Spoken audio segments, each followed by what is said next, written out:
Hello बच्चों, welcome to JPG series. मैं Akash from Learno Hub, a free learning platform जहां पर आप सीख सकते हो physics, chemistry, maths, biology absolutely for free only at learnohub.com।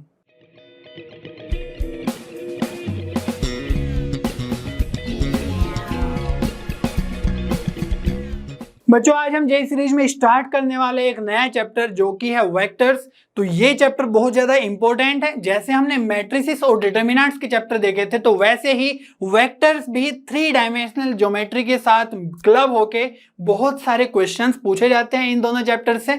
और अगर आपको वेक्टर्स के है ना बेसिक्स नहीं पता है, तो आपको 3 डायमेंशनल ज्योमेट्री में भी बहुत ज्यादा प्रॉब्लम आने वाली है। तो ये बहुत ज्यादा इंपॉर्टेंट है और बहुत ही ज्यादा इंटरेस्टिंग है, और बहुत सारे विजुअलाइजेशन के थ्रू ही हम इस चैप्टर को समझेंगे। तो थोड़ा सा अपना माइंड ओपन करके रखना है, क्योंकि बहुत सारे 3 डायमेंशनल फिगर्स भी आपको देखने को मिलेंगे। ठीक है, तो हम पूरी कोशिश करेंगे कि ज्यादा से ज्यादा इसको इंटरेस्टिंग बनाया जा सके। Are you ready? चलिए स्टार्ट करते हैं।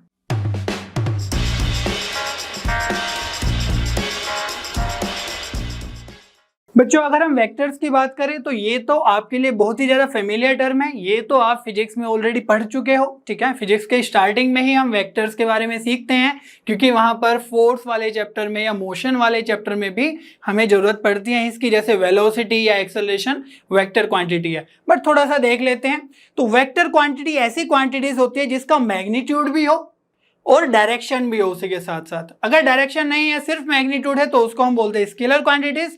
तो वेक्टर क्वांटिटीज जैसे कोई पॉइंट है ना ए है और कोई पॉइंट बी है, तो कोई पर्सन ए से बी तक जा रहा है। ठीक है, तो वो कुछ इस तरीके से भी जा सकता है रैंडमली। तो उस केस में क्या होगा, उसको बोलेंगे हम डिस्टेंस, है ना, आपको पता ही है। लेकिन यहां पर जो डिस्टेंस है उसके पास सिर्फ मैग्नीट्यूड है, कोई भी डायरेक्शन नहीं है। ठीक है, वो ऐसे ही रैंडमली जा रहा है और फिर बी पे जाके चिपक गया। और अगर इसी का हम शॉर्टेस्ट डिस्टेंस की बात करें, तो उसको बोलते हैं हम डिस्प्लेसमेंट। लेकिन डिस्प्लेसमेंट में डायरेक्शन भी है, ए से जाके बी पे वो रुका है ना। तो इसको हम इस तरीके से लिख सकते हैं, है ना, इसको डायरेक्शन दे सकते हैं कि भाई जो डिस्प्लेसमेंट है वो ए से बी की साइड हो रहा है। तो इसी को बोलते हैं हम कि भाई यहाँ पर मैग्नीट्यूड भी और एक डायरेक्शन भी है, किधर जा रहा है वो। तो इस तरह की क्वांटिटीज को हम क्या बोलते हैं, वेक्टर। ठीक है, और ये जो डिस्प्लेसमेंट है ये क्या हो गया आपका, स्केलर क्वांटिटी।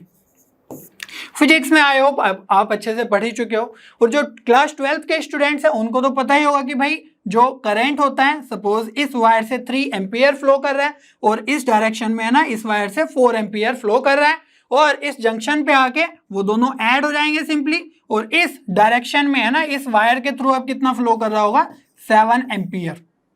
ठीक है, तो यहां पर हमने देखा कि भाई चलो ठीक है, इसमें एक मैग्नीट्यूड तो है ही और डायरेक्शन भी है कि भाई इधर इस डायरेक्शन में वो फ्लो कर रहा है। ठीक है, वो ऊपर से आ रहा है ना, और इसमें भी हम देख सकते हैं कि एक एंगल बना रहा है। लेकिन ये एक वेक्टर क्वांटिटी नहीं है, क्योंकि हमने बताया कि मैग्नीट्यूड और डायरेक्शन तो होना ही चाहिए, बट ये एक सफिशिएंट कंडीशन नहीं है किसी भी क्वांटिटी को वेक्टर होने के लिए।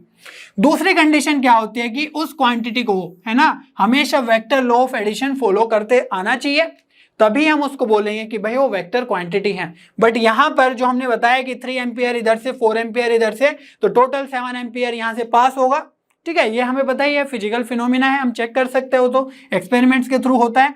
बट यहां पर हमने बताया कि भाई 7 एम्पियर है, तो कुछ भी इफेक्ट है ना, कुछ भी यूज नहीं आया हमारा vector law of addition. In fact मैंने बताया भी नहीं है अभी तक क्या होता है वेक्टर लॉ ऑफ एडिशन। हमने डायरेक्टली ऐसे ही इसको बता दिया कि ये 7 एम्पियर होगा। ठीक है, तो इस तरह की क्वांटिटीज को हम नहीं बोलेंगे कि ये वेक्टर है, ये एक स्केलर ही है। ठीक है, और अगर हम नेक्स्ट एग्जांपल की बात करें, तो यहां पर फोर्स की बात हो रही है। ये एक ब्लॉक है हमारे पास, ठीक है, उसमें एक फोर्स लग रहा है हॉरिजॉन्टली 4 न्यूटन, और एक एंगल पे है ना 3 न्यूटन भी लग रहा है। तो यहां पर जो फोर्स है उसका एक डायरेक्शन तो है ही, और उसका कुछ मैग्नीट्यूड भी है 4 न्यूटन। अब देखो यहां पर अगर हम इस फोर्स को 3 न्यूटन वाले को अगर कुछ इस तरीके से लगा दे, ठीक है, इसको मैं रिप्लेस कर दूं, है ना, यहां से हटा के इधर पे लगा दूं, तो एक नया एंगल बनेगा, है ना, हॉरिजॉन्टल के साथ। जब इसके मैग्नीट्यूड्स को हम है ना स्प्लिट करेंगे, कितना इफेक्ट आएगा, तो हॉरिजॉन्टल में इस बार कम इफेक्ट आएगा और वर्टिकल में ज्यादा इफेक्ट आएगा 3 न्यूटन का, as compare to this 3 Newton जो हमने पहले लगाया हुआ था। तो यहां पर डायरेक्शन ना चेंज करने से भी हमारा इफेक्ट चेंज हो रहा है। है ना। तो यहाँ पर हम सर्टेनली कह सकते हैं कि भाई ये हमारे पास वेक्टर क्वांटिटी होगा। अब यहाँ पर देखो ये जो 4 एम्पियर है, ठीक है, अगर मैं कुछ इस तरीके से भी बना देता है इस 4 एम्पियर को, तो भी हम बोलते हैं कि भाई 7 एम्पियर ही है। कुछ इसमें डायरेक्शन का है ना, इस तरीके से कुछ इफेक्ट पड़ ही नहीं रहा है, तो यहाँ पर ये स्केलर क्वांटिटी है, बट जो फोर्स लगा हुआ है यहाँ पर ये क्या है, एक वेक्टर क्वांटिटी है, ठीक है। आई होप आप फिजिक्स में बहुत अच्छे से पढ़ ही चुके होंगे। तो हम आगे बढ़ते हैं, थोड़ा इतनी हमें जानकारी काफी है वेक्टर को पहचानने के लिए। तो आगे बढ़ने के लिए देखते हैं कि भाई कैसे हम उसको रिप्रेजेंट करते हैं एक वेक्टर को। तो सबसे पहले आपको पता ही है कि एक लाइन होती है, ठीक है, इनफाइनाइट तक एक लाइन कोई भी चलती है, और अगर इसमें से हम कोई पोर्शन को कट कर ले, सपोज ये ए पॉइंट है, ये बी पॉइंट है, तो इसको क्या बोलते हैं, हम बोलते हैं इसको लाइन सेगमेंट, ठीक है। अब क्योंकि वेक्टर है तो वेक्टर के केस में क्या होगा, एक डायरेक्शन भी होनी चाहिए, है कि नहीं। तो इसीलिए हम क्या करते हैं कि जो लाइन है उसमें एक डायरेक्शन दे दी हमने, ठीक है, या फिर ऊपर को दे दी या फिर नीचे को दे दी, तो इसी को क्या बोलते हैं भाई, डायरेक्टेड लाइन, ठीक है। अब इस डायरेक्टेड लाइन में से हम एक पोर्शन को, एक यूनिक पोर्शन को हम कट करेंगे, सपोज कुछ इस तरीके से, ये पॉइंट सपोज ए है, ये पॉइंट बी है, तो जो ये पोर्शन कट हुआ, ठीक है, इसको कट करने के बाद जैसे हमने यहाँ पे बताया कि ए बी लाइन सेगमेंट है, तो ये डायरेक्टेड लाइन का पार्ट है, तो इसको बोलेंगे हम डायरेक्टेड लाइन सेगमेंट, और जो डायरेक्टेड लाइन सेगमेंट है उसी को हम बोलते हैं वेक्टर, ठीक है, क्योंकि उसमें अब एक मैग्नीट्यूड तो है ही कि भाई ए से बी तक का है ना डिस्टेंस, और उसमें एक डायरेक्शन भी है कि भाई ऊपर की तरफ जा रहा है, ठीक है, तो इसीलिए इसको बोलते हैं हम वेक्टर, डायरेक्टेड लाइन सेगमेंट को, ठीक है। और इसको रिप्रेजेंट करने का तरीका क्या है कि भाई जो भी जिस पॉइंट से जिस पॉइंट तक जा रहा है वेक्टर, उसको हम लिखे ए बी, है ना, ए पॉइंट ये, बी पॉइंट ये, और उस पे ये, है ना, एरो बना दो, आपको पता ही होगा ये सब, तो ठीक है, तो इसी को हम बोलते हैं वेक्टर। और ऐसा मत करना कि कोई अगर इस तरीके से वेक्टर है, ठीक है, तो उस पे एरो अपोजिट साइड मत लगा देना कि भाई जिधर को एरो लगा हुआ है उधर को ही हम एरो लगाएंगे, नहीं, नोटेशन हमेशा यही रहेगी, ठीक है। तो इस नोटेशन पे ध्यान रखना हमेशा, है ना, ये रॉन्ग है नोटेशन, तो इसीलिए ये है ना, सेम साइड में राइट साइड को ही नोटेशन रहेगी वेक्टर की। तो चलिए आगे बढ़ते हैं, कुछ और टर्म्स देख लेते हैं यहाँ पर क्या क्या यूज होते हैं, ठीक है। तो यहाँ पर जो फर्स्ट पॉइंट है जिससे वेक्टर स्टार्ट हो रहा है उसी को हम क्या बोलते हैं, इनिशियल पॉइंट, और जहां पर हमारा वेक्टर खत्म हो रहा है उसको बोलते हैं हम टर्मिनल पॉइंट। और टर्मिनल पॉइंट पे हमारा कुछ इस तरीके से एरो बनता है, और जो लेंथ है ए से बी तक की उसको बोलते हैं हम क्या, मैग्नीट्यूड, ठीक है। तो मैंने पहले ही बताया रिप्रेजेंट करने का क्या तरीका है, ए से बी तक जाओ, ठीक है, इनफैक्ट ये तो मैग्नीट्यूड है, ए से बी तक जाना है, और भाई उस पे हम एक एरो लगा देंगे, तो यही हुआ हमारा ए बी वेक्टर। और इसको आप स्मॉल लेटर्स में भी लिख सकते हो, जब हम कैलकुलेशन करते हैं तो उसको, है ना, स्मॉल ए रिप्रेजेंट कर लेते हैं ताकि कैलकुलेशन करना आसान हो जाए, बार बार ना लिखना पड़े। तो इन तरीके से हम रिप्रेजेंट करते हैं ना ए बी वेक्टर को। और अगर हम ये, है ना, ये वर्टिकल लगा दे लाइंस, तो इसी को हम क्या बोल देंगे, magnitude of that A B vector, ठीक है। तो ये क्या हुआ, मैग्नीट्यूड ऑफ वेक्टर। और यही नहीं, अगर हम ए वेक्टर से रिप्रेजेंट कर रहे हैं तो ये भी मैग्नीट्यूड ही होगा, ठीक है। जो भी वेक्टर है बस उस पे वर्टिकल लगा दो, है ना। जैसे हम -5 पे मोड लगाते हैं तो वहां पर क्या बोलते हैं कि भाई ये 5 है, तो वो भी तो उसके मैग्नीट्यूड को ही रिप्रेजेंट कर रहा है, ठीक है। तो यहां पर हम देखेंगे बाद में कि मैग्नीट्यूड कैसे कैलकुलेट करते हैं। और ये जो वेक्टर है इसकी डायरेक्शन भी है, कैसे कि भाई जो हॉरिजॉन्टल है तो हम हॉरिजॉन्टल से चेक करते हैं, तो एंटी क्लॉकवाइज डायरेक्शन में कितना एंगल ये बना रहा है ना, वो एक डायरेक्शन भी है, ठीक है। तो अगर इसी पॉइंट से किसी और डायरेक्शन में हम चेंज कर, है ना, एक वेक्टर ड्रॉ कर रहे होते तो वहां पर एंगल डिफरेंट होता। तो हम देखेंगे कि अगर एक ही पॉइंट से हम ड्रॉ करते हैं दो वेक्टर्स तो उनके क्या नाम होते हैं, ठीक है। चलिए फिर आगे बढ़ते हैं और एक इंपॉर्टेंट कंसेप्ट सीखते हैं जिसको हम आगे यूज करने वाले। उससे पहले हम देख लेते हैं कि एक नल है ना, नल वेक्टर क्या होता है। तो नल वेक्टर बस इतना सा जानो कि भाई उसका जो मैग्नीट्यूड है वो 0 मैग्नीट्यूड रहता है, ठीक है। जैसे कोई भी वेक्टर है, अब इसमें हमने बताया कि ये जो लेंथ है यही मैग्नीट्यूड है, लेकिन अगर हमने बताया कि 0 मैग्नीट्यूड वाला वेक्टर है, दैट मीन्स जो ये लेंथ है ये लेंथ 0 हो गई, ठीक है। तो जो ये बी पॉइंट है ये ए पॉइंट पे आगे चिपक गया, दैट मीन्स हमारा कुछ लेंथ ही नहीं है उस वेक्टर का, तो इसीलिए उसको बोलेंगे हम नल वेक्टर या जीरो मैग्नीट्यूड वाला वेक्टर। और जब हम नल वेक्टर की बात करते हैं तो उसकी कोई डायरेक्शन भी है ना स्पेसिफाई नहीं होती है, ठीक है। तो यहां पर कुछ भी एंगल नहीं बनेगा। अब आगे बढ़ते हैं जिसमें हम सीखेंगे मल्टीप्लीकेशन ऑफ स्केलर क्वांटिटी। तो एक ये ए वेक्टर है, ठीक है, इस डायरेक्शन में है, डायरेक्शन को ध्यान से देखना। और अगर इसमें हम एक स्केलर क्वांटिटी से मल्टीप्लाई कर दे, स्केलर क्वांटिटी मींस कोई भी एक नंबर पॉजिटिव भी हो सकता है, नेगेटिव भी हो सकता है, फ्रैक्शन में भी हो सकता है, ठीक है। तो ये हमारे पास एक वेक्टर था, हमने 1/2 ए वेक्टर अगर लिखने की कोशिश करी तो क्या होगा, जो भी इसकी लेंथ है, सपोज इसकी लेंथ 2l है, ठीक है, तो जो मैग्नीट्यूड है उसी में चेंज आएगा जब हम एक पॉजिटिव क्वांटिटी से मल्टीप्लाई करेंगे। तो हाफ क्या है, दैट मींस जो इसकी लेंथ है वो कितनी हो जाएगी, l रह जाएगी, ठीक है। क्लियर हो रही है बात। तो यहां पर जो 2a वेक्टर है वो कैसे लिखा जाएगा कि भाई जो a वेक्टर है उसमें हमने 2 से मल्टीप्लाई कर दिया तो क्या हो जाएगा, इसका जो लेंथ था इसका लेंथ उसके 2 टाइम्स हो जाएगा, तो ये हो जाएगा 4l। क्लियर हो रही है कि नहीं बात। तो जब भी हम एक स्केलर क्वांटिटी से एक वेक्टर में मल्टीप्लाई करते हैं, पॉजिटिव नंबर से मल्टीप्लाई करते हैं, तो उसका डायरेक्शन सेम ही रहता है और उसका मैग्नीट्यूड चेंज हो जाता है जितने भी फ्रैक्शन से हमने उसमें मल्टीप्लाई किया। लेकिन अगर हम माइनस है ना नेगेटिव क्वांटिटी से अगर हम मल्टीप्लाई करें तो वहां पर एक इंटरेस्टिंग केस होता है कि भाई जो डायरेक्शन है वो भी रिवर्स हो जाती है, ठीक है। तो जैसे ये ए वेक्टर था इस डायरेक्शन में, तो इसी के पैरेलल वो रिवर्स डायरेक्शन में हो जाएगा -a वेक्टर। क्लियर हो रही है बात। लेंथ उसकी सेम ही रहने वाली है, मैग्नीट्यूड सेम रहने वाली है, बट वो रिवर्स हो जाएगा, ठीक है। और अगर हम -1/2 से मल्टीप्लाई कर दे तो इसका जो डायरेक्शन है वो तो रिवर्स होगा ही, बट जो मैग्नीट्यूड है वो भी हमारा चेंज हो जाएगा। एक्चुअली ये 2l है, ठीक है, और यहां पर मैग्नीट्यूड भी हाफ हो जाएगा तो ये बच जाएगा l, ठीक है। और ये बहुत ज्यादा इंपॉर्टेंट है आगे का हमें देखने के लिए कि कैसे हम एक वेक्टर को रिप्रेजेंट करते हैं, कैसे लिखते हैं हम, उसको समझने के लिए। तो यहां से हम थोड़ा आगे बढ़ते हैं तो हम सबसे पहले सीखते हैं यूनिट वेक्टर, ठीक है। तो यहां पर हमने बताया कि भाई एक कोई भी वेक्टर है उसकी कुछ लेंथ होती है, ठीक है, कुछ मैग्नीट्यूड होता है, तो उसकी एक डायरेक्शन भी होती है, मैग्नीट्यूड भी होता है, ठीक है।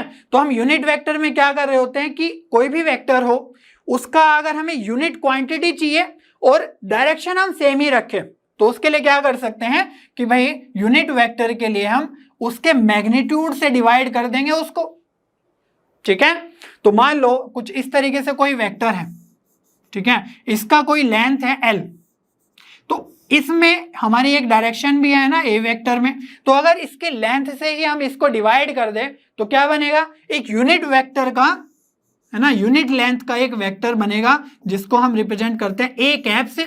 और ये मिलता कैसे हमें, भाई जो वेक्टर है, ठीक है, उसी के मैग्नीट्यूड से हम उसको मल्टीप्लाई है ना डिवाइड कर दो तो हमें क्या मिल जाएगा, ए कैप मिल जाएगा, ठीक है।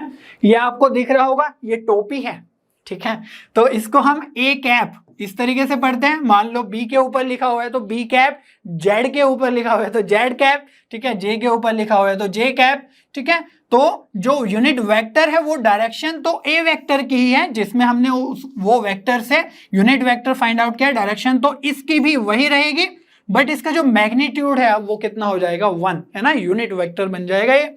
तो ये फॉर्मूला आप ध्यान रखो, ठीक है। तो हम देखेंगे कुछ क्वेश्चंस भी करेंगे इस तरीके के, तो वहां पर और भी ज्यादा क्लियर हो जाएगा। बट इससे बेनिफिट क्या होगा, बेनिफिट ये होगा कि जब हम इसके कार्टेशियन है ना, तो बेनिफिट ये होगा कि हम वेक्टर को एक है ना डिफरेंट जो कोऑर्डिनेट एक्सिस है उसमें हम रिप्रेजेंट कर सकते हैं, कोई भी किधर कोई वेक्टर है तो स्प्लिट करके, ठीक है। तो अब समझने की कोशिश करते हैं। मान लो ये एक्स एक्सिस है, ठीक है, और ये वाई एक्सिस है। तो जनरली आपने अभी तक जब 2D से डील कर रहे थे तो वहां पर एक्स एक्सिस वाई एक्सिस ही आपने देखा है, ठीक है। लेकिन यहां पर हम 3D में बात करेंगे, ठीक है, 3 डायमेंशन में वेक्टर्स होते हैं, तो यहां पर हम एक जेड एक्सिस की भी बात करेंगे। और जो ये जेड एक्सिस है आपको दिख रही है ऐसे, बट ये एक्चुअली में क्या है, एक्स एक्सिस इधर, वाई एक्सिस इधर और जेड एक्सिस इधर बोर्ड के बाहर, ठीक है, कुछ इस तरीके से। लेकिन आपको दिखेगा नहीं है ना, क्योंकि बोर्ड पे ऐसे विजुअलाइज करना थोड़ा डिफिकल्ट है, तो उसको थोड़ा सा तिरछा बनाया जाता है ताकि आपको फील हो कि वो बाहर आ रहा है, ठीक है। अब यहां पर जो ये है ये क्या है, ओरिजिन, ठीक है। तो एक्स एक्सिस पे आप देखते हो 1 2 3 4 इस तरीके से ग्राफ में प्लॉटिंग करते हैं, तो वो क्या बोलते हैं 1 यूनिट 2 यूनिट 3 यूनिट इस तरीके से मैथ में। तो यहां पर यहां से यहां तक अगर कोई गया तो इसको सपोज अगर हम 1 यूनिट बोले, ठीक है, और हमने बताया कि यूनिट वेक्टर का जो मैग्नीट्यूड है ना, यूनिट वेक्टर जो होता है उसका मैग्नीट्यूड कितना होता है 1 होता है। तो यहां पर हम इससे क्या इसको कैसे लिख सकते हैं, यहां से यहां तक का जो वेक्टर है इसका मैग्नीट्यूड क्या है 1, और ये एक्स एक्सिस के डायरेक्शन में है। तो एक्स एक्सिस के डायरेक्शन में हम एज्यूम करते हैं कि उस डायरेक्शन में हमारा आई कैप है, मींस जो वेक्टर है एक्स डायरेक्शन में उसको हम क्या मानते हैं आई कैप है, ठीक है। तो इसको हम क्या लिख सकते हैं यहां से यहां तक सिंपली 1 आई कैप लिखो या सिंपली आई कैप लिख दो, ठीक है। और यहां से यहां तक जेड एक्सिस में क्या मानते हैं हम कि यहां पर भाई जे कैप वाला वेक्टर काम कर रहा है, तो इसको यहां से यहां तक का वेक्टर क्या हो जाएगा जे वेक्टर। अब देखो यहां पर एक्स कोऑर्डिनेट 0 और यहां पर जो वाई कोऑर्डिनेट है वो 1 है ना, यूनिट वेक्टर है, और जेड कोऑर्डिनेट यहां पर 0 ही होगा। और जब हम जेड एक्सिस के बारे में बात करते हैं तो यहां पर हम एज्यूम करते हैं कि भाई जो जेड एक्सिस की साइड में जो वेक्टर बन रहा है ना यूनिट वेक्टर, उसको हम किससे रिप्रेजेंट कर देते हैं के कैप से। तो अब इससे बेनिफिट क्या होगा, बेनिफिट ये होगा मान लो कोई पर्सन यहां से स्टार्ट किया है ना ओरिजिन से, और वो गया हमारा 5 यूनिट्स तक, ठीक है, कितना 5 यूनिट्स तक, और एक्स डायरेक्शन में गया, तो उस वेक्टर को हम लिख देंगे कि भाई वो 5 आई कैप गया, ठीक है। तो ये हमारा वो वेक्टर हो जाएगा उस इंसान के, है ना, चलने वाली डायरेक्शन में हमने लिख दिया है, और उसका मैग्नीट्यूड कितना है 5, ठीक है। और कैप लगाना मत भूलना, तो कैप रिप्रेजेंट करता है कि भाई वो यूनिट मैग्नीट्यूड का वेक्टर है। क्लियर है इतनी बात। तो इसी के साथ हम आगे बढ़ते हैं, और सबसे पहले हम सीखते हैं कि जो हमारा 2D वेक्टर है ना, उसमें हम कैसे रिप्रेजेंट कर सकते हैं किसी भी वेक्टर को। सपोज एक पॉइंट है,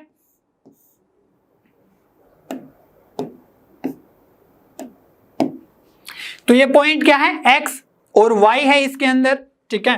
दैट मीन्स जो हमारा x एक्सिस है उसकी तरफ कितना चला ये x डिस्टेंस, और जो y एक्सिस है उसकी तरफ ये पॉइंट चला y डिस्टेंस। तो यहां तक अगर आपको पहुंचना है तो कैसे पहुंचोगे भाई, ओरिजिन से स्टार्ट करो और x तक जाओ, और फिर यहां से जाने के बाद फिर y डायरेक्शन में चले जाओ, तो इस पॉइंट तक पहुंच जाओगे, है कि नहीं। तो यहां से आपको पता ही है कि ये यहां पे गए और फिर डायरेक्टली है ना वर्टिकली अप गए, तो ये तो एंगल 90 होने ही वाला है। क्लियर है।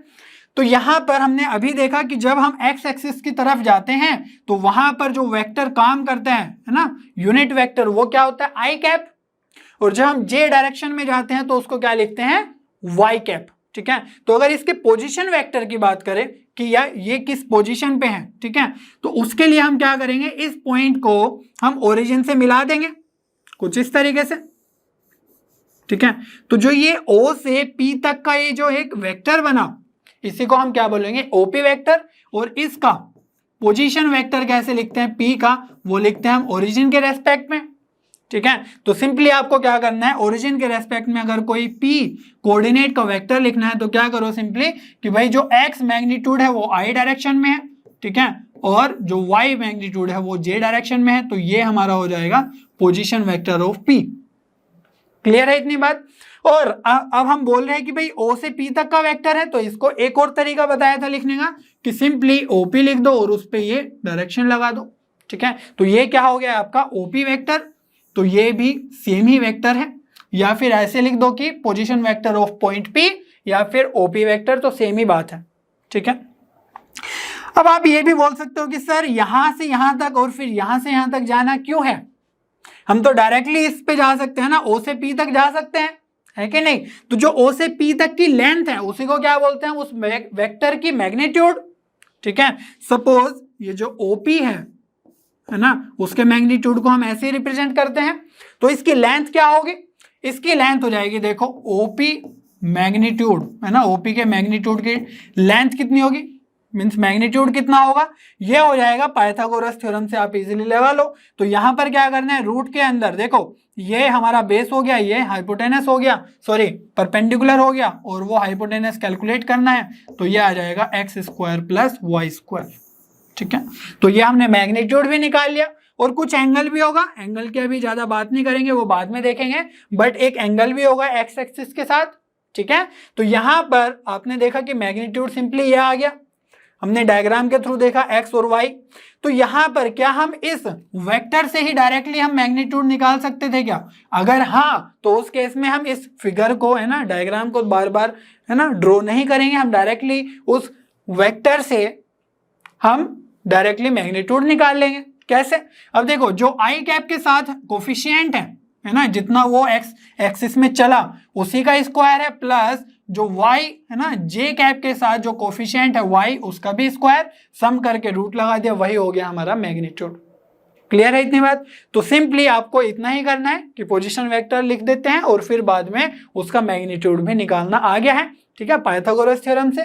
अब आगे बढ़ते हैं और 3D में एंटर करते हैं। तो 3D में आपको इस तरीके से सिंपली कोऑर्डिनेट एक्सिस नहीं मिलेगा, बट यहाँ पर जेड एक्सिस भी है, ठीक है। तो उस केस में आपको क्या करना होगा, क्यूबॉइड या क्यूब कंसिडर करना होगा एक। तो एज्यूम कर लो कि भाई ये आपका एक फ्रंट है ना स्क्वायर है और पीछे भी एक स्क्वायर है, और इस तरीके से आपका क्यूबॉइड आपको बनाना ही आता है। तो यहाँ पर जो ये है CP1AO, तो ये तो फ्लोर हो गया, ठीक है, ये साइड वॉल्स है और रूफ भी है और फ्रंट और बैक वॉल भी है, ठीक है। तो कुछ इस तरीके से, और जो ओरिजिन है वो कहाँ पर है, जो बैक वॉल है उसके, है ना, एक इंटरसेक्शन पॉइंट पे x और y के साथ। तो यहां पर जो ये पॉइंट होगा ये क्या होगा, 0 0 0। क्लियर है? और जब x एक्सिस में ट्रेवल करेंगे, सपोज यहां तक गए a तक, तो यहां तक जाने में हमें क्या लगा कि भाई x यूनिट सम चले और x एक्सिस में जा रहे हैं तो इसको क्या बोल देंगे, एक्स आई कैप। और यहां पर जब हम y डायरेक्शन में जा रहे हैं b तक, तो ये क्या है, y जे कैप। और जब z डायरेक्शन में जा रहे हैं तो वो क्या है, z के कैप, है ना, z मैग्नीट्यूड। तो पहले हम कहीं पर भी चलो, मान लो हम z डायरेक्शन में चले, ठीक है, फिर x एक्सिस में चले तो यहां तक पहुंच गए, और फिर जब हम ऊपर गए y एक्सिस में तो हम कहां पे पहुंच गए, p पॉइंट पे, ठीक है। हालांकि वो पीछे दिख रहा है आपको y j कैप, बट ये भी उसके, है ना, इक्वल ही होगा। तो यहां पर जो p पॉइंट है इसका अगर आपको पोजीशन वेक्टर लिखना हो तो कैसे लिखोगे, सिंपल सा है, position vector of p equals to X axis में कितने चले, एक्स मैग्नीट्यूड, है ना, आई डायरेक्शन लगा देंगे आई कैप, प्लस वाई जे कैप, प्लस जेड के कैप, ठीक है। और इसको अगर हम ओरिजिन से ज्वाइन कर दे कुछ इस तरीके से, तो यही क्या बन जाएगा, ओपी वेक्टर। तो इसको हम ओपी वेक्टर भी लिख सकते हैं, ठीक है। तो इतना क्लियर है, आगे बढ़े। तो यहां पर अब हम बात करते हैं इसके मैग्नीट्यूड की, कि कैसे हम कैलकुलेट करें कितना ये लेंथ होगा, ओपी का लेंथ कितना होने वाला है, ठीक है। तो ओपी की लेंथ कैलकुलेट करने के लिए आपको 2 टाइम्स पाइथागोरस थ्योरम यहां पर लगानी होगी। पहले हम क्या करेंगे, हम किसी भी 2 डायरेक्शन में चलेंगे। सपोज हम y डायरेक्शन में बाद में चल लेंगे, पहले हम चलते हैं, है ना, z डायरेक्शन में और फिर x डायरेक्शन में। क्लियर है? तो यहां से जब z में चले o से c तक, तो क्या बन गया, z के कैप, और है ना z है मैग्नीट्यूड बेसिकली। जब हम c से p1 तक चले तो वो x एक्सिस में जा रहे हैं ना, जितना ये है x आई कैप, है ना, ये भी यहां से वही है। आप इसको विजुअलाइज करो, ठीक है। तो ये आपके पास एक पैरेललोग्राम नहीं है, ये एक स्क्वायर है, ठीक है। तो आपको इतना थोड़ा सा रूम में बैठो या फिर कैसे भी आप कॉर्नर्स को देखो, है ना, आपको समझ में आएगा किस तरीके से यहाँ पे काम हो रहा है। तो यहाँ से अगर हम इस P1 को कैलकुलेट कर लें, ठीक है, तो उसकी हेल्प से हम यहाँ पर भी कैलकुलेट कर लेंगे। अब मैंने बताया कि ये जो OCP1A है ये एक स्क्वायर है, ठीक है। तो ये आपके बोर्ड के बाहर आ रहा है, वो है ना, ये इस डायरेक्शन में ये बोर्ड के बाहर आ रहा है, तो एक 90 डिग्री एंगल बनने वाला है कि नहीं। तो यहां पर जो बनेगा वो आपका बनेगा 90 डिग्री का एंगल। और ये है ना मैग्नीट्यूड हमें पता ही है जेड है, और ये क्या है, एक्स मैग्नीट्यूड है। तो जो ये डायरेक्शन आएगी OP1 है ना, इसका मैग्नीट्यूड कितना आ जाएगा, X square plus Z square का रूट पाइथागोरस से, ठीक है। अब ये आ गया है और हमें y एक्सिस में भी अब चलना है। और जो ये वाला पॉइंट है ना, कुछ इस तरीके से एज्यूम करो कि भाई ये ऊपर है, ये एकदम हॉरिजॉन्टल है ना, बाहर की साइड में ये ऊपर है, और ये है ना हाइपोटेनस बनेगा। तो यहाँ पर आएगा आपका 90 डिग्री का, है ना। ये जो OP1 है ये तो हॉरिजॉन्टल है, और जो P1P है ये वर्टिकल है। तो यहाँ से आपका अगेन आपको पाइथागोरस थ्योरम लगाना होगा। तो ये वाई जे का मैग्नीट्यूड था, है ना, तो ये भी कितना हो जाएगा, मैग्नीट्यूड वाई। क्लियर है? तो यहां पर जब आप OP का मैग्नीट्यूड कैलकुलेट करोगे, ठीक है, अगेन पाइथागोरस थ्योरम लगाओगे, तो वो आ जाएगा आपका कितना आएगा, इसका मैग्नीट्यूड प्लस वाई स्क्वायर है ना, तो x square plus Z square है ना, रूट के अंदर है तो उसका स्क्वायर प्लस वाई स्क्वायर, जब हम वाई एक्सिस में गए तो ये बेसिकली बन जाएगा X square plus Y square plus Z का स्क्वायर। यही आ गया आपका ओपी का मैग्नीट्यूड। ठीक है, आप इसको इस तरीके से भी देख सकते हो कि जो ये क्यूबॉइड था उसका जो डायगोनल है, ठीक है, ओ जो है वो पॉइंट बैक वॉल में है और जो ये पी पॉइंट है वो फ्रंट वॉल में है टॉप पे। ठीक है, तो ये डायगोनल भी हो गया, तो डायगोनल भी आप कुछ इस तरीके से ही कैलकुलेट करते हैं। ठीक है, तो फिर आगे बढ़ते हैं। 3D में भी हम ऑलरेडी वेक्टर लिखना सीख चुके हैं। अब कुछ वेक्टर्स की बात कर लेते हैं ना, टाइप्स ऑफ वेक्टर्स कौन कौन से होते हैं। तो सबसे पहले हम बात करते हैं एक फ्री वेक्टर की। तो फ्री वेक्टर कोई भी ऐसा वेक्टर है जिसको हम पूरे स्पेस में मूव कर सकते हैं कहीं पर भी, लेकिन कंडीशन सिर्फ इतनी है कि उसका जो मैग्नीट्यूड है वो चेंज नहीं होना चाहिए और उसकी जो डायरेक्शन है वो भी चेंज नहीं होनी चाहिए। ठीक है, तो यहां पर इंडिपेंडेंट ऑफ इट्स पोजीशन होता है, बट जो इसकी मैग्नीट्यूड है और जो डायरेक्शन है वो चेंज नहीं होनी चाहिए। ठीक है, मान लो एक वेक्टर ऐसे था, सपोज ये ए वेक्टर है और इसको हम कहीं पर मूव कर रहे हैं। ठीक है, स्पेस में कहीं पर भी, सपोज ये हमारे पास एक कोऑर्डिनेट एक्सिस है। ठीक है, अभी मैं सिंप्लिसिटी के लिए चलो जेड भी बना ही देता हूँ। ठीक है, तो यहां से हमने एक वेक्टर ये रिप्रेजेंट किया, मान लो इसी के पैरेलल हमने कहीं यहां पर एक वेक्टर लिख दिया सेम मैग्नीट्यूड का। ठीक है, तो ये भी हम ए वेक्टर ही बोलेंगे। तो जनरली क्या होता है, कोई भी कहीं पर भी वेक्टर है उसको हम ओरिजिन पे लेके आते हैं।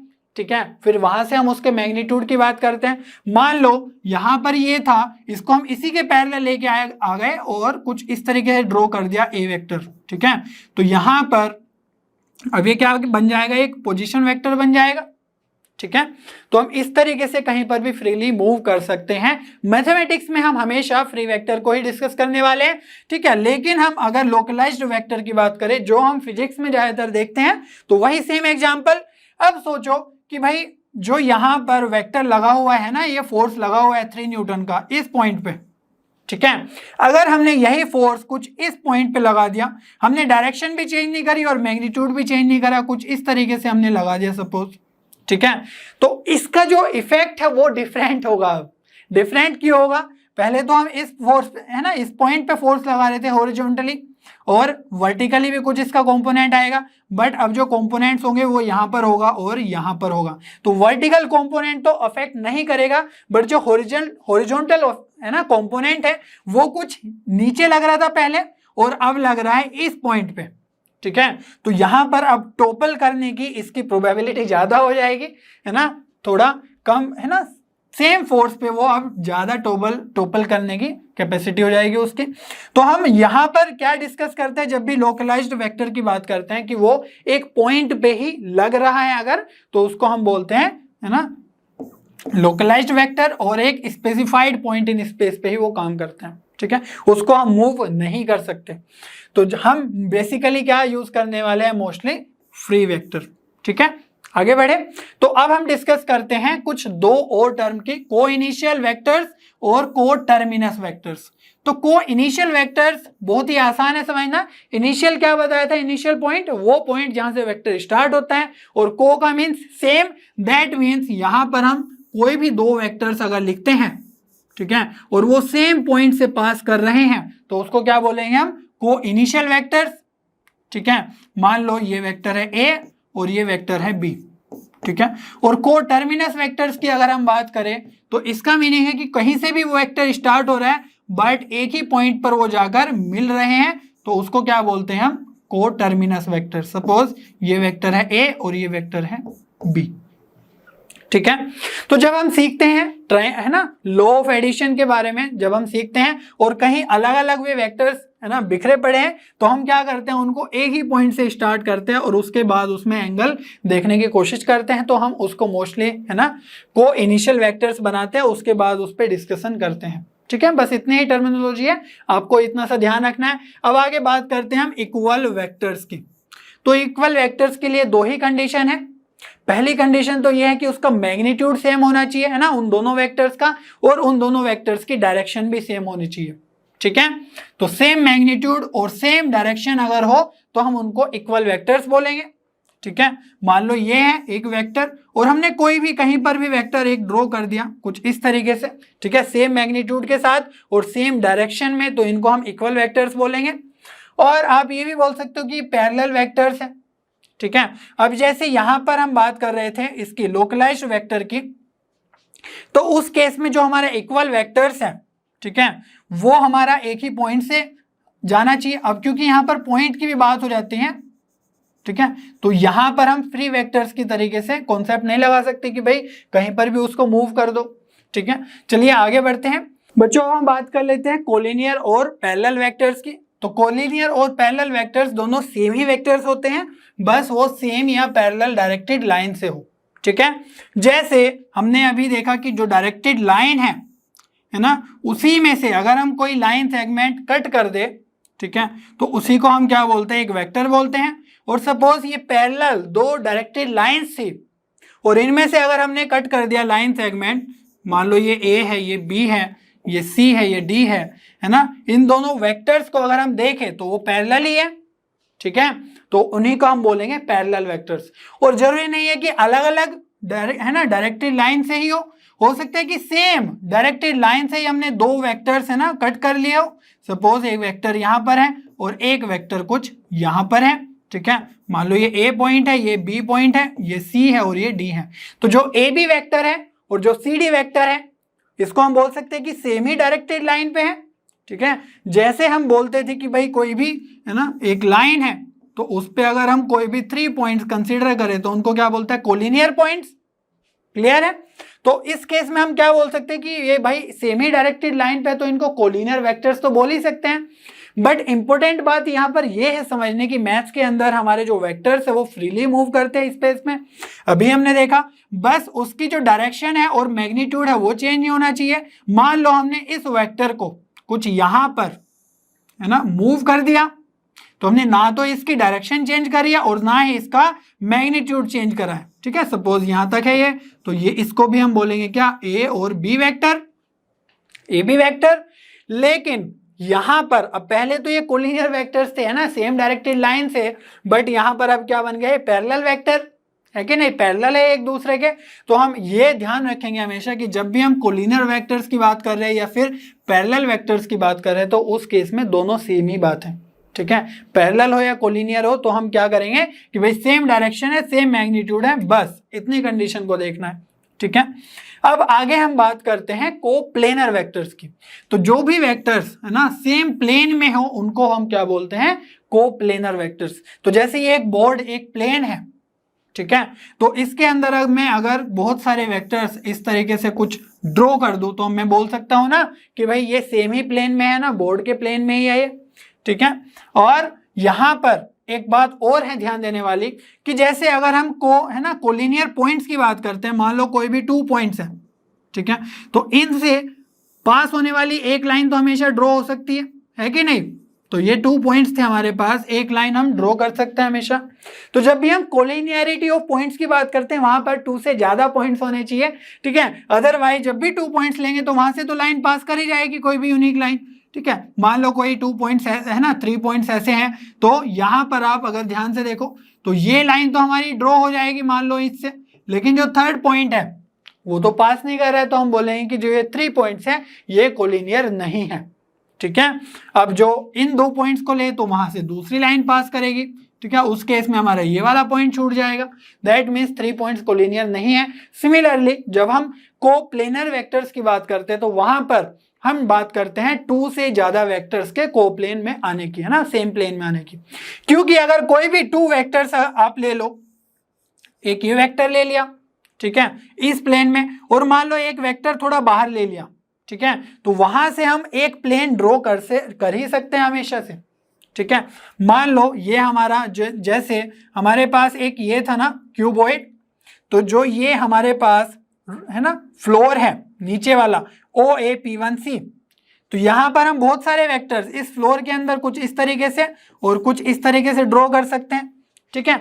या फिर आप ऐसे सोचो कि ये एक वेक्टर है OP और ये P1P एक वेक्टर है, तो इन दोनों वेक्टर को मिलाने वाला है ना, अगर हम एक प्लेन देखें तो वो बन ही सकता है ना हमेशा। तो दो वेक्टर्स को तो हम मिला के एक प्लेन बना ही सकते हैं, लेकिन जब हम कोप्लेनर वेक्टर्स की बात करते हैं तो वहां पर हम दो से ज्यादा प्लेन्स की बात करते हैं। ठीक है, फिर आगे बढ़ते हैं। कोप्लेनर वेक्टर्स के बारे में हम आगे सीखेंगे, है ना, नेक्स्ट फ्यू लेक्चर्स में अच्छे से सीखेंगे कि किस तरीके से हम कोप्लेनर के बारे में, है ना, क्वेश्चन सोल्व करते हैं। अभी तक आपको सिर्फ इतना ही जानना है कि सेम प्लेन में होने वाले वेक्टर्स को हम कोप्लेनर वेक्टर्स बोलते हैं। कुछ प्रॉब्लम सोल्व कर लेते हैं।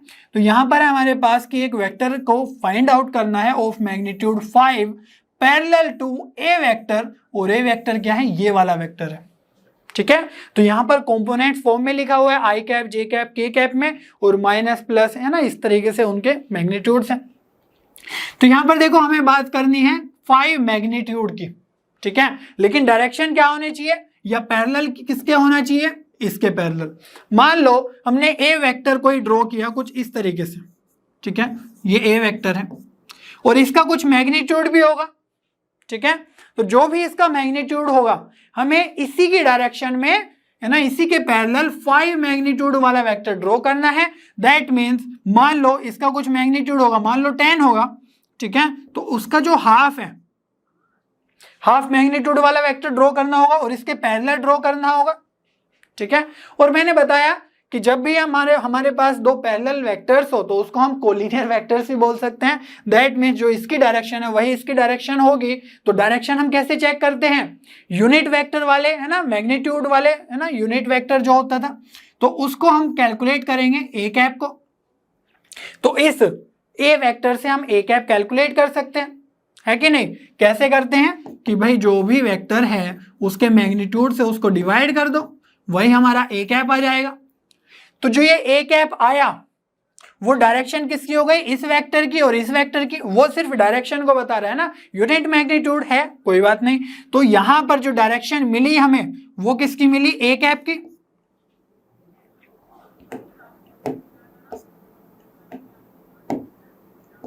A cap. तो यहां से अब हमें क्या चाहिए, ये वेक्टर चाहिए था हमें, लेकिन ये डायरेक्शन तो हमें मिल गई कि भाई ए वेक्टर की, लेकिन हमें कितना चाहिए मैग्नीट्यूड, 5 मैग्नीट्यूड चाहिए। तो इसलिए हम क्या कैलकुलेट करेंगे, 5 ए कैप। क्लियर हो रही है बात। तो एक वेक्टर जिसके पैरेलल हमें एक वेक्टर ड्रॉ करना है और 5 मैग्नीट्यूड, तो ये होगा। तो यहां पर ए कैप हमें पता ही है, तो 5 ए कैप फाइंड आउट अगर हमें करना है तो वो कैसे करेंगे, 5 a vector divide by magnitude of a vector. Clear है। तो 5 के साथ हम ए वेक्टर मल्टीप्लाई कर देंगे ना, 2 आई कैप प्लस 3 जे कैप माइनस 6 के कैप, और डिनोमिनेटर में क्या आएगा, ए वेक्टर का मैग्नीट्यूड। उसको कैसे लिखते हैं आपको पता ही है कि जो भी हमारे कंपोनेंट्स है ना उनका स्क्वायर करना है बस। तो जो भी उनके मैग्नीट्यूड है ना, क्वांटिटी है, तो -2 का स्क्वायर प्लस 3 का स्क्वायर प्लस -6 का स्क्वायर। ठीक है, तो यहां से क्या आ जाएगा, देखो नीचे क्या बन जाएगा, 6 स्क्वायर 36 और ये 9 और ये 4, तो ये हो जाएगा 49, है ना। और 49 का रूट लेंगे तो क्या बनेगा, 7। तो इसको अगर हम सेपरेट लिखें तो यहां पर बन जाएगा 5 इंटू -2, तो -10/7 आई कैप प्लस 5 3 जा 15/7 जे कैप, और माइनस साइन के साथ अंदर आएगा माइनस साइन 30/7, है ना, के कैप। तो ये क्या, कौन सा वेक्टर हो गया है हमारा, ये वो वेक्टर हो गया है जो ए वेक्टर के पैरेलल है और जिसका मैग्नीट्यूड कितना है, 5 है। ठीक है, तो यहां पर आप इसका मैग्नीट्यूड भी कैलकुलेट करके देख सकते हो। जैसे इसका मैग्नीट्यूड हमने यहां से, है ना, कैलकुलेट किया, तो इसका अगर आप चेक करोगे तो वहां पर जो मैग्नीट्यूड आएगा वो आपका 5 ही आने वाला है। ठीक है, चलिए फिर इसी के साथ एक नेक्स्ट क्वेश्चन देखते हैं, नेक्स्ट प्रॉब्लम देखते हैं, जो जेईई मेन 2021 में भी पूछा गया है। और इसमें बहुत ज्यादा कुछ नहीं है, आपको देख के डर लगेगा बस, लेकिन इसमें कुछ भी ज्यादा कुछ नहीं है ना। और वेक्टर ए वेक्टर है ना, इसके कंपोनेंट्स है 3p और 1 with respect two rectangular Cartesian system.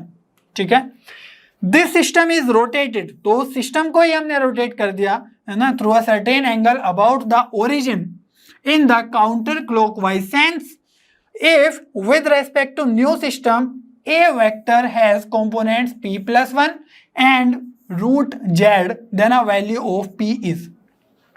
तो जो इसमें कंपोनेंट्स में p है उसकी वैल्यू क्या होने वाली है, तो इसको थोड़ा सा प्लॉट करके देखते हैं तभी आपको थोड़ा सा आइडिया लगेगा। मान लो एक है ना, इसने बोला है रेक्टेंगुलर कार्टेशियन सिस्टम, तो हम इसी की बात करते हैं जो x और y कोऑर्डिनेट्स होते हैं। अब क्योंकि यहाँ पर 2 कंपोनेंट्स ही है उस वेक्टर के 3p और 1, और यहाँ पर भी p+1 और रूट z, तो हम x और y में ही डील करने वाले हैं। ठीक है, मान लो ये ओरिजिन है 0 0, z बनाने की जरूरत नहीं है क्योंकि 2 कंपोनेंट्स ही है। तो यहाँ पर ध्यान से देखो, यहाँ से अगर हम कोई भी वेक्टर वो है ना प्लॉट कर दें, सपोज कहीं पर भी वेक्टर हो उसको हम खींच के ले आए ओरिजिन पे, ठीक है, तो कुछ इस तरीके से वेक्टर होगा सपोज, और जो उसके कंपोनेंट्स है वो क्या क्या है 3p और 1। तो यहां पर जो वेक्टर है उसको हम क्या बोलेंगे कि भाई इसका जो मैग्नीट्यूड है वो कुछ होगा, ठीक है, और इसकी कुछ डायरेक्शन भी है x और y कोऑर्डिनेट के साथ, सपोज थीटा। अब क्या बोला है कि जो ये कार्टेशियन सिस्टम है इसी को ही हमने एंटी क्लॉकवाइज सेंस में है ना रोटेट कर दिया। सपोज ये थोड़ा सा रोटेट किया कुछ एंगल से, वो गिवन नहीं है कितने एंगल से, ठीक है, तो दोनों ही साइड रोटेट होगी। पहले जब 90 बना रहा था, अभी भी कितना बनाना चाहिए वो 90, और सपोज ये हो गया x डैश और ये हो गया है y dash, new Cartesian system. तो यहां पर जब हमने रोटेट किया तो जो एंगल है इस वेक्टर का, सपोज ये a वेक्टर था है ना, वो कुछ चेंज हो जाएगा फाई, ठीक है। तो जो ये कंपोनेंट है ना, जो भी ये पॉइंट है, ये यहाँ पर कुछ है ना पॉइंट्स बना रहा था, तो ये जो डिस्टेंस था वो 3p था, लेकिन जब x डैश के बारे में बात करेंगे तो ये कुछ कम हो जाएगा, है ना। सिमिलरली जब y डैश के बारे में मीन्स ये वाला डायरेक्शन देखेंगे हम इसमें, तो वो भी कुछ कम हो जाएगा। तो जो कोऑर्डिनेट पॉइंट है न्यू कार्टेशियन सिस्टम के रेस्पेक्ट में वो तो चेंज हो जाएंगे, है ना, क्योंकि रोटेट हो रहा है भाई कार्टेशियन है ना सिस्टम।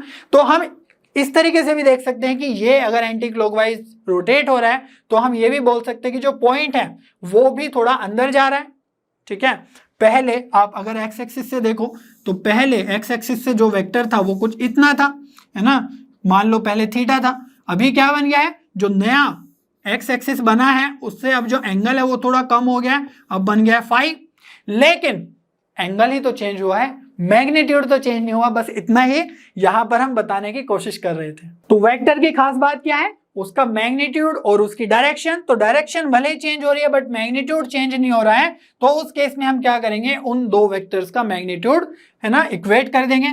मान लो जो पहले वेक्टर्स था है ना, ए वेक्टर ही है लेकिन कंपोनेंट्स अलग अलग हैं, तो क्या करेंगे हम इसका मैग्नीट्यूड ले लेंगे। तो जो पहले कंपोनेंट्स का मैग्नीट्यूड आएगा 3p और 1, तो क्या आ जाएगा 3p का स्क्वायर प्लस 1 इक्वल्स टू, यहां पर आ जाएगा जो रोटेट होने के बाद कंपोनेंट्स बने वो क्या बने p प्लस 1 इसका स्क्वायर प्लस √10 उसका भी स्क्वायर, ठीक है। तो ये हमारा सेम होना चाहिए क्योंकि मैग्नीट्यूड तो चेंज होने ही नहीं वाला है, ठीक है। तो यहां से दोनों तरफ स्क्वायर कर देंगे, रूट कैंसिल, तो ये बन गया 9p स्क्वायर प्लस 1, यह आ जाएगा p square plus 2p plus 1 plus 10, ठीक है। 1 से 1 कैंसिल, इधर आके 8p square minus of 2p minus 10 equal to 0। 2 से दोनों साइड है ना कॉमन लेके उधर 0 कर दो, 4p square minus p minus 5 equal to 0। तो यहां से आपको कैलकुलेट करना बहुत ही ज्यादा आसान है ना, क्वाड्रेटिक फॉर्मूला ही लगा लेते हैं। चलो, तो ये बन जाएगा आपका 1 प्लस माइनस है ना 1 प्लस 80 बाय है ना 2 इंटू 4 8।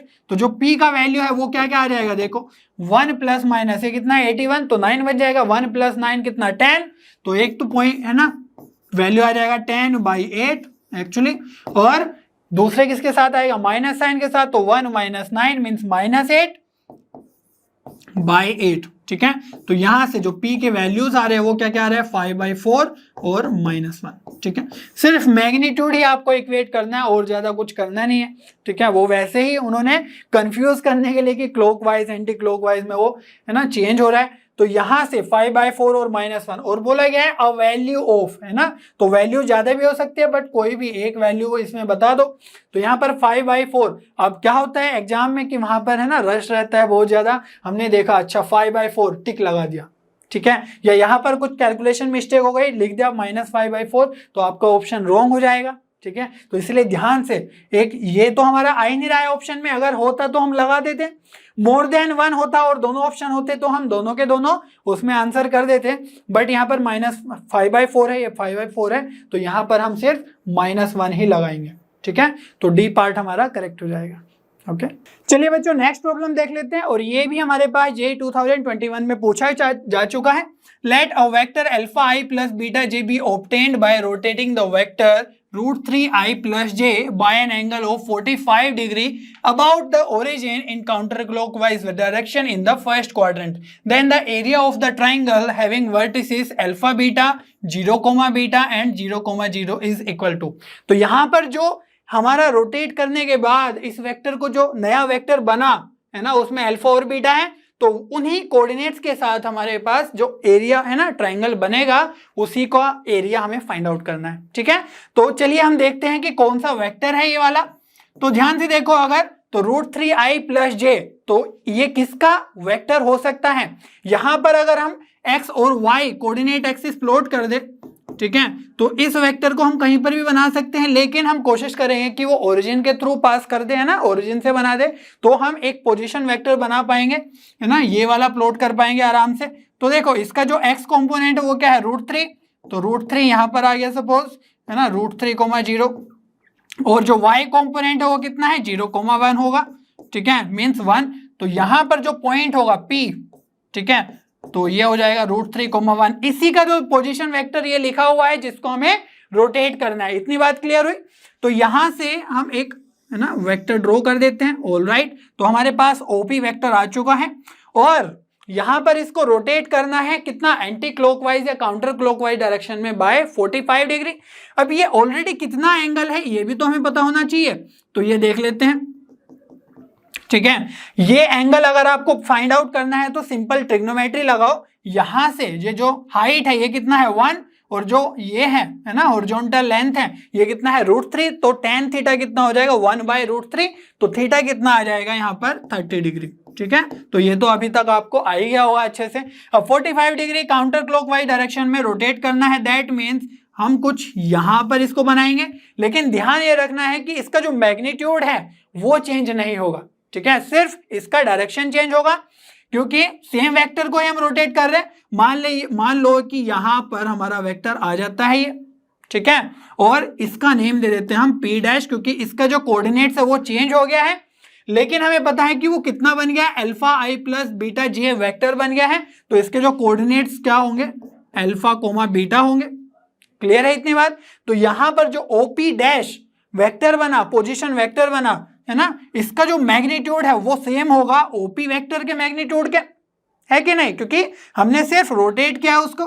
तो ये आ गया है हमारे पास 45 डिग्री से रोटेशन, तो यहां पर आ जाएगा आपके पास कितना बचेगा, टोटल 90 है, और ये हो गया 75, तो ये आ गया है आपके पास 15 डिग्री, ठीक है। तो इसका जो मैग्नीट्यूड है वो देख लेते हैं, और मैग्नीट्यूड क्यों चाहिए, क्योंकि हम यहाँ पर जो ट्राइंगल बनेगा ये, है ना, P अल्फा, बीटा, और यहाँ पर आ जाएगा आपके पास 0, बीटा, है ना। तो ये जो एंगल ट्राइंगल बना, इसी का हमें area of triangle find out करना है ना, 0, 0 के साथ P, है ना, अल्फा, बीटा और 0, बीटा। तो इसलिए हमें अल्फा और बीटा की लेंथ चाहिए होगी, तो अल्फा है हमारा ये वाला पोर्शन, और बीटा है हमारे पास ये वाली लेंथ, ठीक है। और उसके लिए हमें चाहिए होगा इसका मैग्नीट्यूड, तभी हम थोड़ा सा ट्रिग्नोमेट्री लगा के इसका वैल्यूज फाइंड आउट कर पाएंगे, अल्फा और बीटा का area of triangle find out करने के लिए। तो जो OP' होगा, है ना, OP' का मैग्नीट्यूड होगा वो किसके इक्वल होगा, OP के मैग्नीट्यूड के इक्वल। और OP का मैग्नीट्यूड कितना है, सिंपली जो ये लिखा हुआ है, मीन्स ये वाला है ना, ये हमारा OP ही है, और इसका हो जाएगा 3 + 1, है ना, स्क्वायर करेंगे तो ये आ जाएगा आपके पास 2। तो ये वैल्यू कितना आ गया OP' का मैग्नीट्यूड, ये आ गया है 2। क्लियर है इतनी बात। तो अब अल्फा और बीटा कैलकुलेट करना है, सिंपल ट्रिग्नोमेट्री से आप निकाल सकते हो कि जो अल्फा है ये वाला लेंथ वो कितना आ जाएगा, 2 sin 15 डिग्री, और जो बीटा है वो कितना आ जाएगा, 2 cos 15 डिग्री, है कि नहीं। तो यहां पर आपने सीखा भी होगा, जैसे मान लो कोई भी, है ना, कोई भी वेक्टर है कुछ इस तरीके से, फिजिक्स में ज्यादा यूज करते हैं इसमें जब फोर्सेस वगैरह की बात होती है। मान लो ये थीटा है और ये है आपके पास कुछ भी वेक्टर है, सपोज ए वेक्टर है, ठीक है। तो जब इसके कंपोनेंट्स लेंगे ना तो जो इस डायरेक्शन में आएगा वो आएगा आपके पास ए कोस थीटा, और जो है ना जिसके साथ आपका थीटा लगा हुआ है उसके साथ आएगा ए कोस थीटा, और जिसके साथ थीटा नहीं लगा हुआ है वो कंपोनेंट आ जाएगा ए साइन थीटा, ठीक है। तो वही मैंने यहां पर यूज भी किया है। और यहां से जो एरिया ऑफ ट्राइंगल है, area of triangle O P dash, और इसको सपोज मान लेते हैं क्यू, तो ये आ गया ओ पी डैश क्यू, कितना हो जाएगा हाफ इंटू ये जो बेस है ये हो गया बीटा, और ये जो हाइट है ये हो गई अल्फा। तो बीटा आपको पता ही है कितना है 2 cos 15 डिग्री, और जो अल्फा है वो भी कितना है 2 sin 15 डिग्री, है कि नहीं। तो यहां से 2 से 2 कैंसिल, क्लियर है। अब यहां पर cos 15 और 2 sin 15, ठीक है। तो sin थीटा और cos थीटा और मल्टीप्लाई में 2 हो तो वो क्या बन जाएगा sin 2 थीटा, तो यह आ जाएगा sin 2 into 15 that means 30 degree, और साइन 30 डिग्री कितना होगा 1/2। तो एरिया ऑफ ट्राइंगल कितना आ गया है 1/2, ठीक है। तो एक्सप्लेनेशन में ज्यादा टाइम लगता है, लेकिन अगर आप इसको सोचोगे देखोगे ना तो बहुत जल्दी ये समझ में आ जाता है, हो जाता है क्लियर, ठीक है। ओके, आई होप आपको सभी कॉन्सेप्ट्स बहुत अच्छे से समझ में आए होंगे। नेक्स्ट वीडियो में हम वेक्टर एडिशन और भी बहुत सारे कॉन्सेप्ट सीखेंगे। तब तक लर्नो पे बने रहिए, क्योंकि लर्नो हब पे सभी कंटेंट फ्री है पर बेस्ट है।